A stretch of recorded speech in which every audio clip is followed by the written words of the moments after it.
criando caos. Reino Restize, aposentos privados de Renner.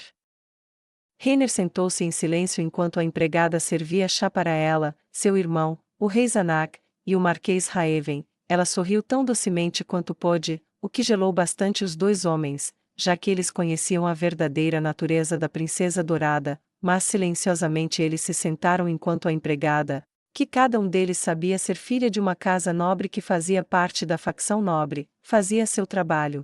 Eles a examinaram enquanto ela cuidava da tarefa. Ela era uma garota esguia no início da adolescência, mais jovem que a princesa, com cabelos castanhos como a sombra de um rato do campo, e pequenos olhos igualmente castanhos que pareciam um tanto opacos. À primeira vista ela não parecia ser tão brilhante, mas como eles sabiam muito bem, as aparências enganavam. Então esperaram até que ela os deixasse sozinhos. O que exatamente eu acabei de ver? Rei Zanak disse em voz baixa. Eu tenho a mesma pergunta, disse o marquês Raeven. A princesa Renner gostava dessa parte, quando os homens se sentiam desconfortáveis perto de uma mulher de habilidade incerta, eles tendiam a ser mais dóceis, mais dispostos a raciocinar e negociar. Qualidades conhecidas os tornavam confiantes, impetuosos, menos propensos a ceder. Sua incerteza nisso era sua aliada. Ela tomou um gole de chá enquanto conversavam, e pousou-o delicadamente, como uma princesa deveria fazer. Ela fez um ótimo trabalho com o chá. Seu sorriso era doce e educado quando a xícara se moveu de seus lábios, mas quando o pequeno tilintar da xícara de vidro batendo no pires de vidro ecoou, seu sorriso voltou a ser o mais torcido que eles conheciam. Meu irmão, Marquês Raeven, isso era eu voltando de uma audiência privada com o rei feiticeiro. Ela disse, e seus rostos ficaram pálidos. Ele pode. Como poderia? Não. Rei Zanak começou, mas não conseguiu terminar o que estava prestes a dizer. Em grande parte porque ele próprio não conhecia suas próprias intenções. Não pode ser verdade. O marquês Raeven acrescentou, com choque em sua voz. Agora, fique calmo, não é uma coisa ruim, de jeito nenhum. Ela disse docemente. Conversamos muito, e ele me deixou ver Clean. Ela disse feliz. Ele fez o quê? Ele está por trás do sequestro? Ele matou o pai também? Ele sequestrou todos os herdeiros da nossa facção? O rei Zanak ficou de pé, os punhos cerrados em indignação, enquanto o marquês Raeven passava as mãos pelos cabelos enquanto os pensamentos corriam por sua cabeça. Não, ele não fez isso, não é? O marquês disse, com a voz trêmula enquanto falava, ele olhava com os olhos arregalados para o chão. Mas ele sabe onde estão todos, não é? Ele sabe exatamente quem os tem, onde estão, e como estão, ele não os levou. Mas ainda assim são seus reféns. Ele exclamou em voz alta, congelando Zanak onde estava enquanto a princesa sorria docemente em seu assento, e bebia seu chá. Vocês dois terminaram? Porque prefiro contar tudo antes que o chá esfrie. Ela disse, e Zanak lentamente recuperou seu assento. Você está correto, Lord Raeven. Ela disse. Muito impressionante. Ele não os sequestrou, mas sabe onde estão todos, e pode recuperá-los a qualquer momento. Entrei nos aposentos de Clean, sem nenhum esforço, falei com ele, e caminhei da mesma maneira. Ninguém sabia que eu estava lá. Mas... por que você não o resgatou? Sair com ele, quero dizer. Zanak perguntou, confuso. Porque enquanto os sequestradores, a teocracia Slane, se você ainda não adivinhou, tem todos eles, todos vocês, e seus outros membros da família são completamente imunes ao assassinato, tudo o que você precisa fazer é cooperar, e não fazer nada enquanto os traidores se expõem. Ela disse, e começou a servir outra xícara para si mesma, em vez de chamar a empregada de volta, e atrasar esse negócio. Raeven e Zanak trocaram um olhar de incerteza, e Renner observou enquanto o entendimento surgia. Então, porque eles são reféns, eles estão seguros, e o inimigo fica mais ousado. Raeven disse. Sim, Sua Majestade pretende garantir que você permaneça no trono, irmão, você não perderá a coroa. No entanto, existem algumas condições. Ele prometeu que, se atendermos a todas essas condições, ele destruirá a facção nobre, apagará a ameaça da teocracia, e ele pretende um plano abrangente de investimento e reconstrução de nosso reino. A propósito, você, Marquês Raeven, estará fora de perigo de que eu me case com seu filho. Uma dessas condições é que eu seja permitida, sem oposição, me casar com Clem. Eles ouviram pelas próximas 2 horas enquanto ela descrevia os eventos previstos pelo rei feiticeiro, sua linha do tempo enquanto ele esperava que a guerra se desenrolasse, a esperada traição dos incompetentes, e a atração da facção nobre. A conversa foi chocante, mas também animadora. Irmã, não sei se isso importa para você, mas o Marquês e eu já estávamos discutindo a concessão de um título nobre a Clem. A única questão real era onde deveria estar, embora se os eventos forem como você diz, não faltarão lugares para lhe oferecer, talvez devêssemos simplesmente permitir que ele escolha como presente de casamento para ele. Zanak disse, e ele viu a primeira indicação de afeto real em seu rosto quando ele falou. Sim. Ela disse, seu sorriso doce e delicado novamente. Então, por enquanto, não se preocupe, seus parentes estão todos seguros, e serão mantidos assim. Haverá algumas mudanças de curso. Seus olhos se estreitaram. Eu tenho funcionado bem com uma fachada de impotência, fraqueza, e sendo a estranha, mas linda filha do rei. Eu cuidadosamente assegurei-me de não ser jogada na cama de algum nobre como uma égua de cria, em troca de algum apoio político, mas não serei tão impotente novamente.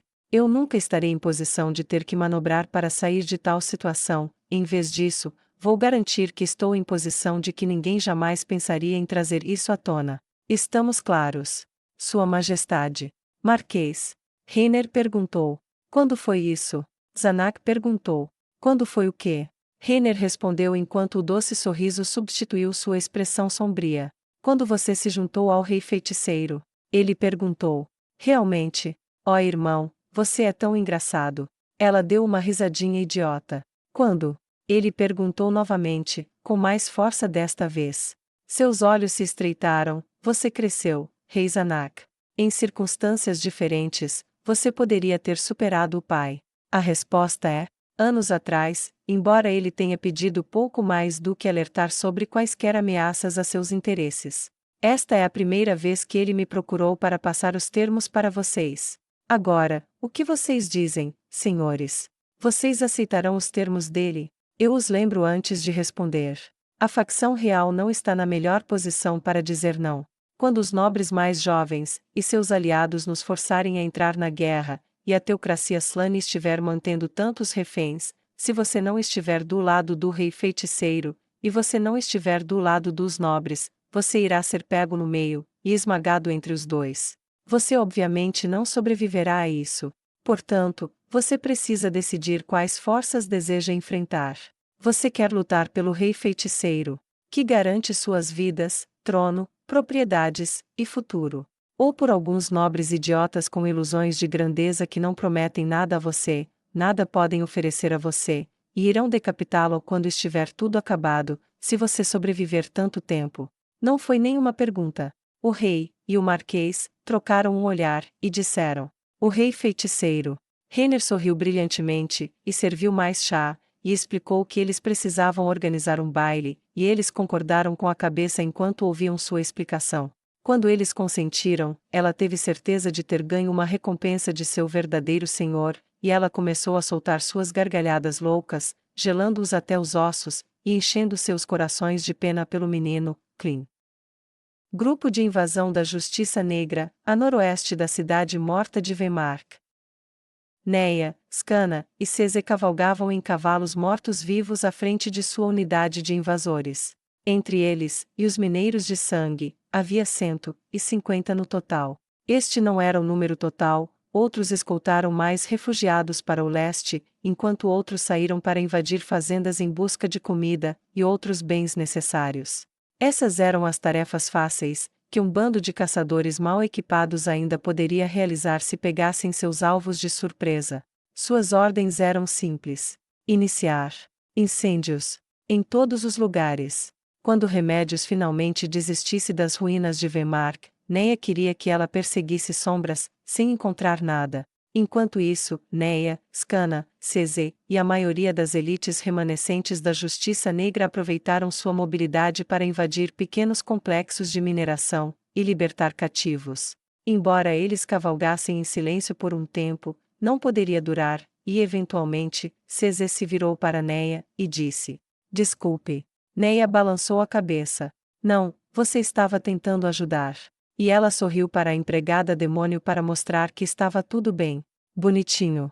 Ela disse, e colocou um adesivo na bochecha de Neia novamente. Neia revirou os olhos, e deu um longo suspiro de sofrimento, o que arrancou uma risada de Scanna que se espalhou de volta para Neia, um sentimento de que elas tanto precisavam. Então o que aconteceu? Scanna perguntou. Posso perguntar isso?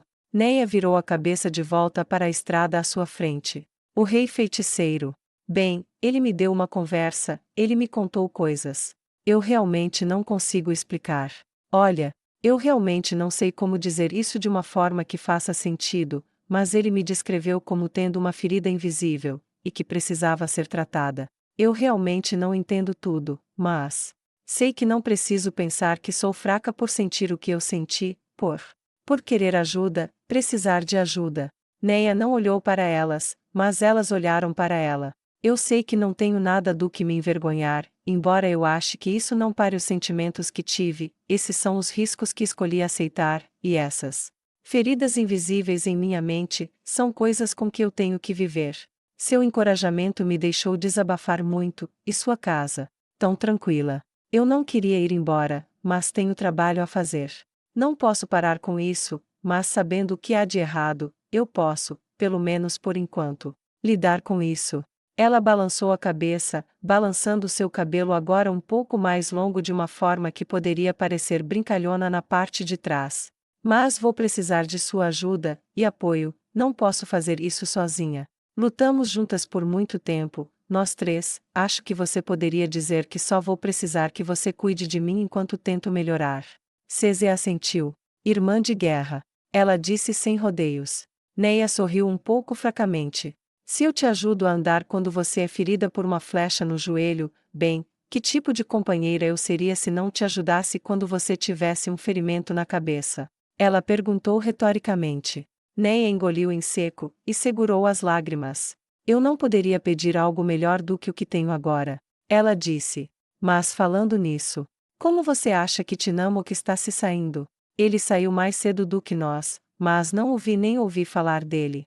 Scanna falou. Isso trouxe um olhar preocupado de Neia. Ele é inteligente, tenho certeza de que está bem. Se ele estivesse morto ou capturado, isso já teria sido usado contra nós.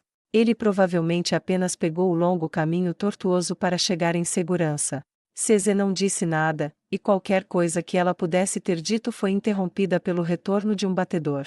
A instalação de mineração está logo à frente, cerca de 300 escravos, sem guardas. Nenhuma parede maior que 1,80 m, tudo o que precisamos é uma rampa, e estamos dentro. A expressão de Neia tornou-se predatória. Bom, ela olhou por cima do ombro. Traga as rampas, e prepare-se para o ataque. Ela estalou, e seus lutadores começaram a se preparar. Lembre-se, nenhum prisioneiro entre os guardas, e queime o que ainda estiver de pé quando terminarmos. Sua voz era cruel, ainda mais pelo poder do evangelista, e quando eles se aproximaram, antes que a carga soasse, Scanna disse suavemente: Nenhum prisioneiro? Você tem certeza? Essa não é a Neia que eu conheço. Ela se virou para sua amante, seus olhos passaram de aterrorizantes para gentis, e estendeu a mão, e tocou a mão de Scanna, e disse: Essa não é quem eu era, mas é a Neia que eu sou. Você está comigo, Scanna? Ela perguntou. Scanna assentiu, e desembainhou sua espada. Eu estou, até o fim. Os olhos de Neia ficaram duros novamente quando as linhas se aproximaram, e se fecharam alguns minutos depois. Ela sacou a espada, ergueu-a, e abaixou-a para frente, sua voz cortando o ar pacífico.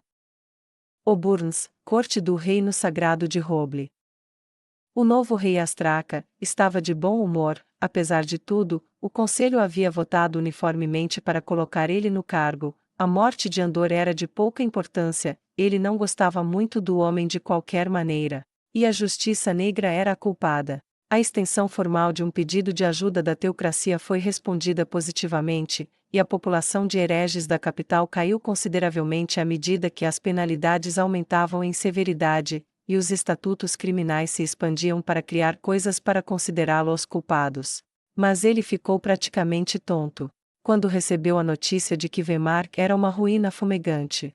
Por um momento, ele se perguntou se era o traidor Gustav, mas isso estava muito longe de seu último avistamento conhecido, e queimar tal cidade exigiria mais força do que ele tinha à sua disposição. Weimar era uma cidade importante no Reino Sagrado do Sul.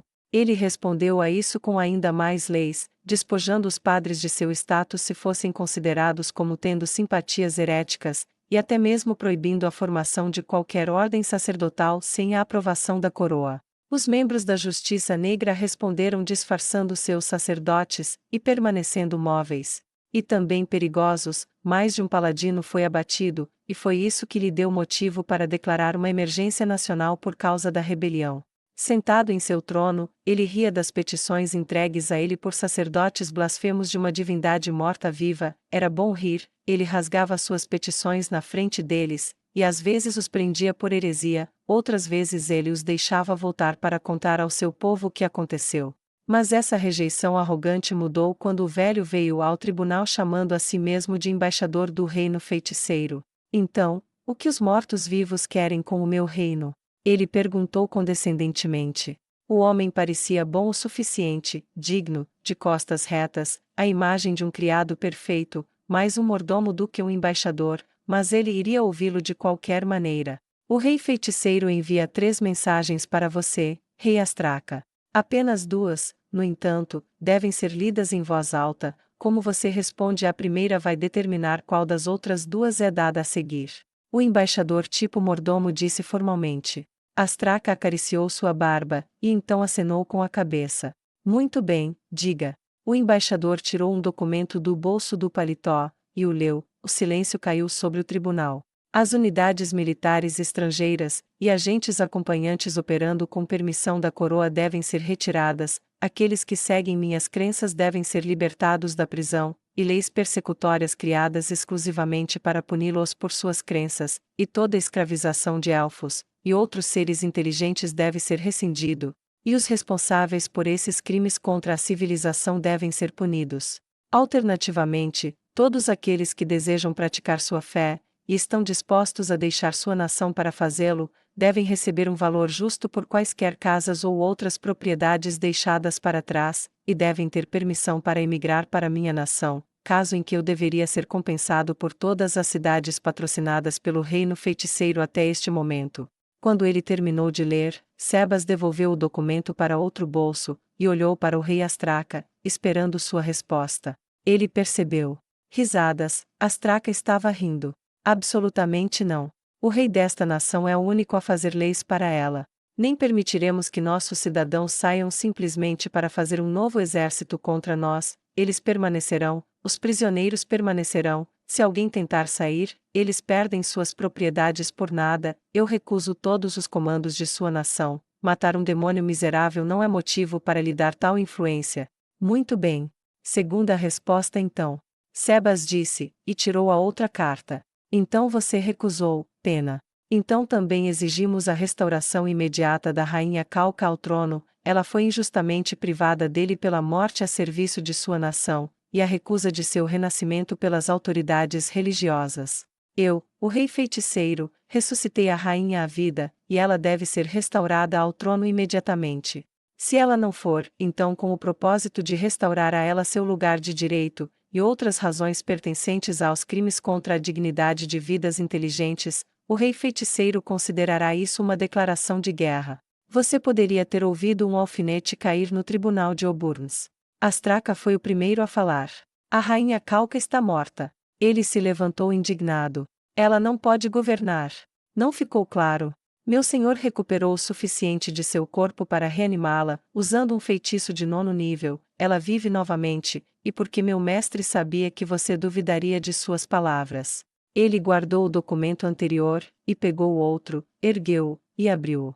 Meu mestre trouxe a rainha Calca para cada um dos diplomatas, e governantes relevantes dos reinos vizinhos, o Império Baharut, o Reino Restize, o Estado do Conselho de Argland, e o Reino Dracônico. Cada governante colocou seu selo neste documento atestando sob juramento a seus deuses de que ela é quem parece ser, e cada diplomata que a encontrou no passado foi capaz de identificá-la como a verdadeira rainha. Eles atestam ainda que apoiam sua reivindicação ao trono, pois confirmaram que ela não está sob nenhuma forma de compulsão mágica que invalidaria seu governo. Ela é a rainha legítima, você está sentado em seu trono, e ela ordena que você se retire dele para que ela possa retomar o governo de sua nação. O som de algodão esfregando no algodão poderia ser ouvido, e a queda de um alfinete poderia ser tão alta quanto um trovão em uma tempestade furiosa. Se ela não é morta-viva, então ela é uma farsa. Se eles disserem que ela não é uma farsa, ela está sob controle. Se eles disserem que ela não está sob controle, então eu digo que eles estão sob sua influência. Astraca apontou para Sebastião, e se enfureceu com a declaração. Este é o meu reino. Ela teve sua chance de governar, e quase nos destruiu com seu fracasso. A melhor coisa que ela fez foi morrer para que alguém mais competente pudesse assumir, e não teremos nossa nação destruída por causa de mortos inquietos. Muito bem. Sebas disse. Então haverá guerra. Para esse fim, meu mestre propõe uma reunião para definir os termos da guerra. Termos? Que termos? Astraca gritou em fúria absoluta. Meu mestre valoriza o bem-estar daqueles que não escolheriam ser vítimas. Para isso ele está disposto a negociar certas concessões na luta por vir em troca de certo comportamento de seus oponentes. Sebas disse categoricamente. Isso o fez parar, ele se sentou em seu trono. Muito bem.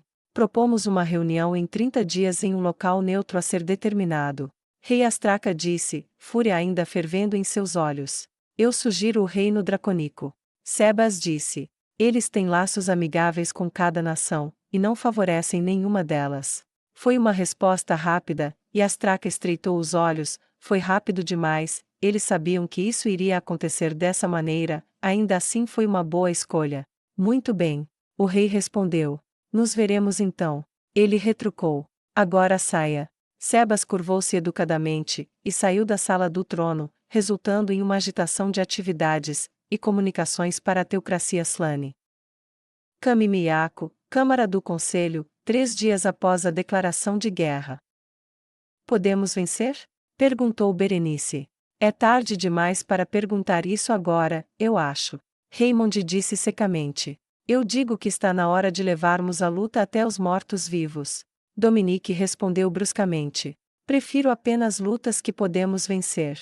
Disse Maximilian. Mas antes de tudo, o que você acha que ele vai oferecer nesta negociação pré-guerra? Rendição incondicional, talvez. Ginedine respondeu, resultando em uma boa gargalhada. Yvon ponderou sobre o assunto, seus olhos esguios ficando ainda mais sérios enquanto ele acariciava o queixo em pensamento. Este morto-vivo expressa persistentemente sua preocupação com os vivos, em contradição com o que sabemos que os mortos-vivos são.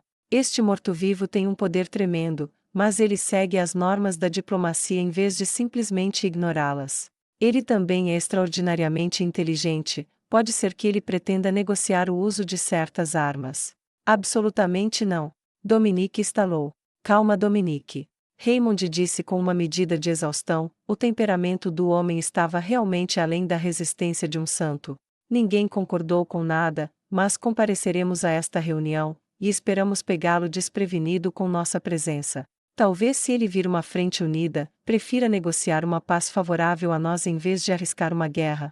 Ele sabia que era incrivelmente improvável, talvez impossível, mas ao dizer algo assim, Raymond esperava animar um pouco seus espíritos, e restaurar alguma racionalidade ao grupo. Era difícil ser o mais calmo de todos. A leste de Kedin.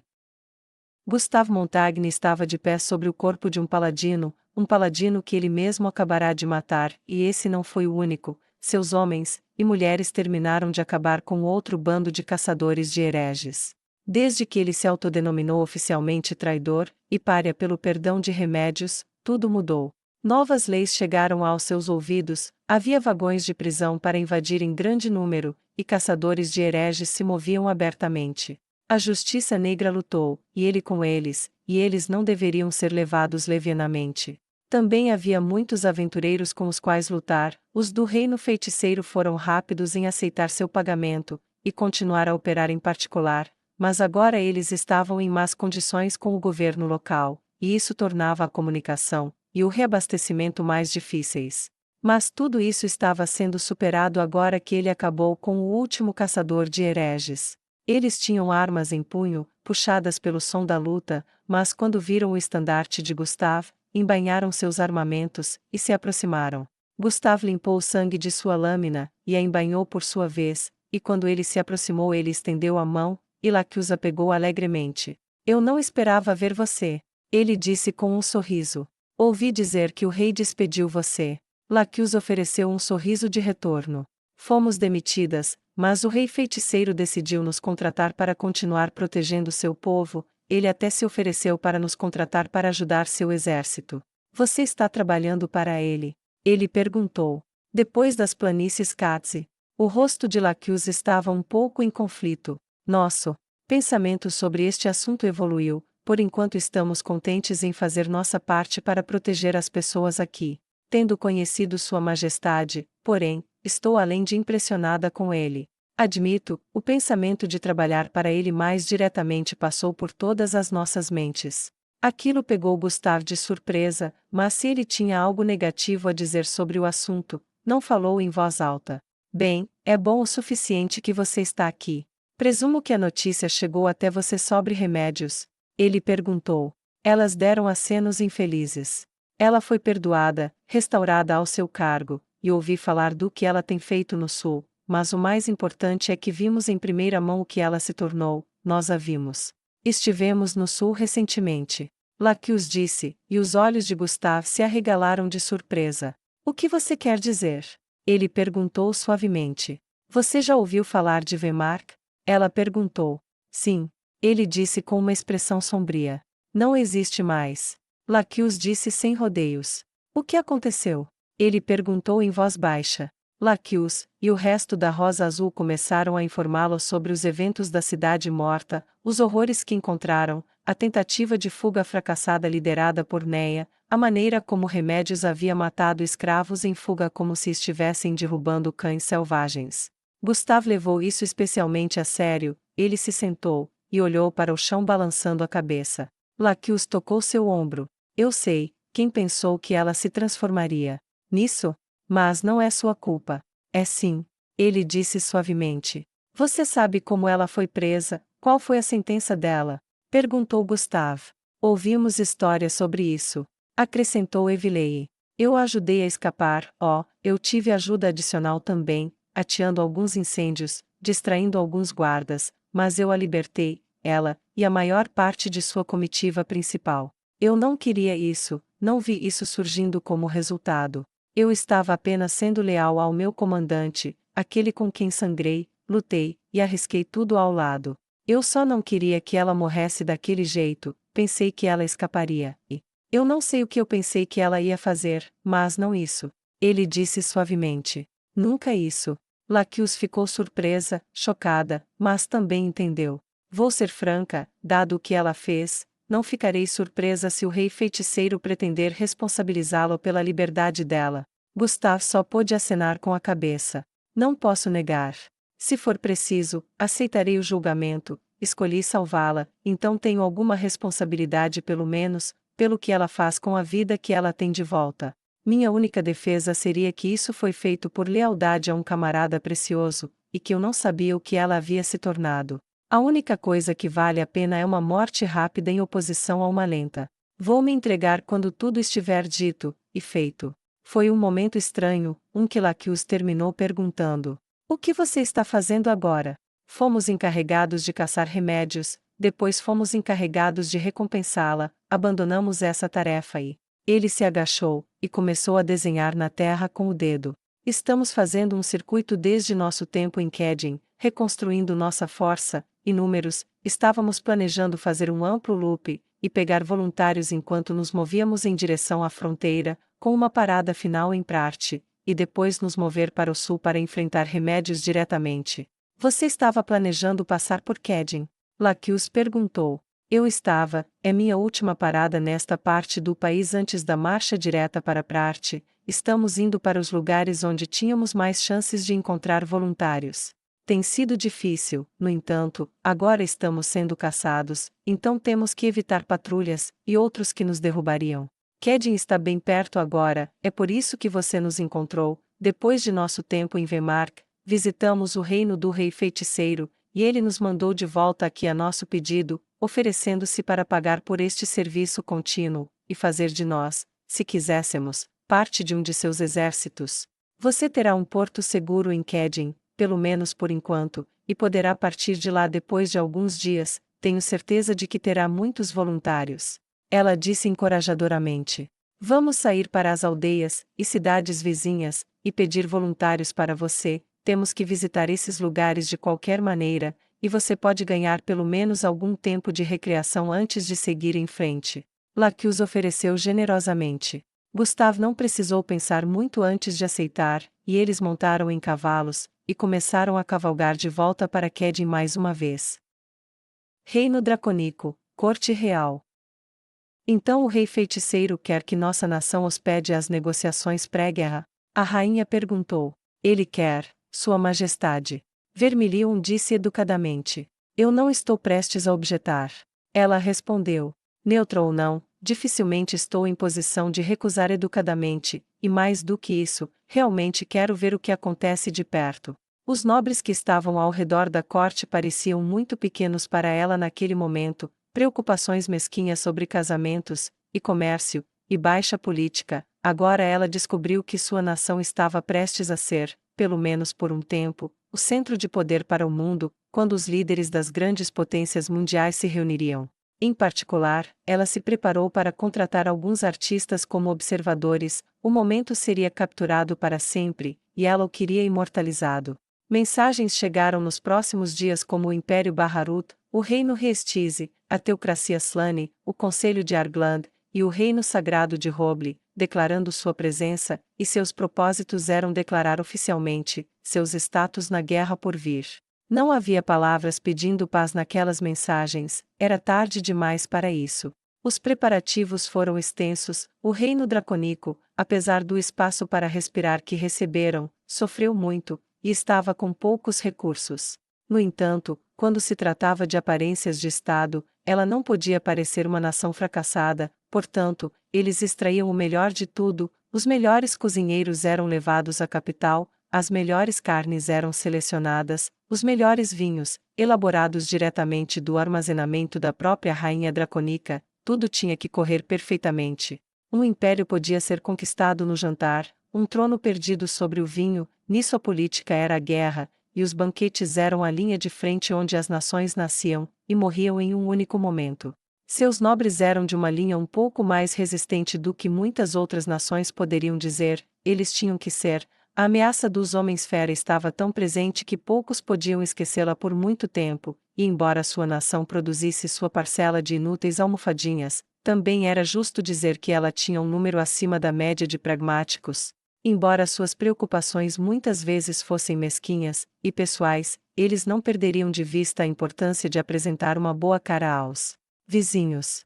A humilhação nacional poderia facilmente se transformar em extermínio nacional, e ela não queria isso. Assim, a rainha dracônica trabalhou incansavelmente, supervisionando pessoalmente cada detalhe, e solicitando informações dos outros países sobre quem estava presente, enquanto silenciosamente buscava informações sobre suas preferências pessoais em comida e bebida. Ainda parecia totalmente bizarro ter que garantir que um chefe soubesse o que preparar para a falecida rainha Calca, pelo que ela sabia da morte da rainha, deveria ter sido impossível devolvê-la à vida. No entanto, aqui ela estava participando com o rei feiticeiro.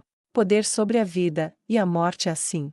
Foi o suficiente para fazê-la estremecer, talvez mais do que quaisquer ações misteriosas que ele tomou contra os homens-fera. Algumas testemunhas humanas o testemunharam simplesmente parado ali, e observando enquanto os homens-fera caíam mortos enquanto ele apontava para eles. Mesmo essa informação escassa secou quando se tratava do que quer que ele tivesse feito no reino dos homens-fera, disso ela não sabia nada, apenas que eles não haviam retornado. Ele era realmente um deus.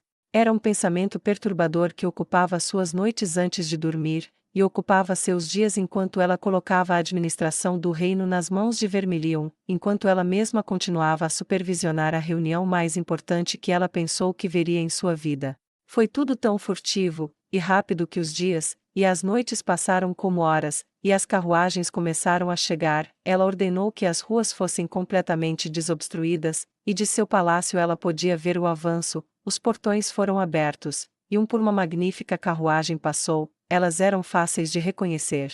A carruagem dourada e cor de cereja do imperador Baharut. A carruagem branca da Teocracia Slane. A carruagem verde e dourada do reino sagrado de Roble. A carruagem verde e dourada do reino sagrado de Roble. Ela piscou, olhou de novo. Eram duas. Então qual era? Isso a atingiu. Ele deu à rainha Calca uma carruagem inspirada na que ela usou como rainha. Era impossível perder um ato simbólico, um que nenhum nobre deixaria de notar. Ela estava lá como governante legítima, não como uma mera procuradora do rei feiticeiro.